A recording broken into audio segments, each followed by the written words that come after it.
Hi guys, welcome back. It's time to learn how to enable or disable special scenes for your iPhone photos in iOS 26 or later. Thanks to machine learning, iOS 26 has introduced the stunning special scenes feature. Once activated, it transforms the supported 2D photos into a 3D-like animated effect, making your image look truly adorable. Notably, this feature was only possible on Apple Vision Pro till now. So if you're willing to unlock this all new feature, this guide is for you. That said, let's get started. So first up, you have to launch the Photos app on your iPhone running iOS 26 or later.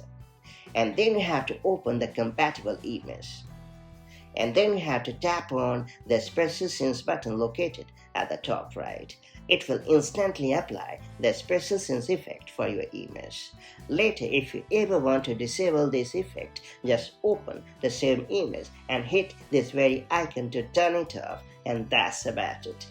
It's worth pointing out that the Spatial Scenes feature supports only the iPhone 12 or later, though it is best suited for the iPhone 15 and later models. Therefore, before trying out this all-new feature, ensure that your device is fully compatible. And that's all there is to it. So that's how you can easily enable or disable Spatial Scenes for your favorite iPhone photos in iOS 26 or later. Now that you have unlocked this cool feature, make the most of it as and when the need arrives, and I'll catch you up in the next one.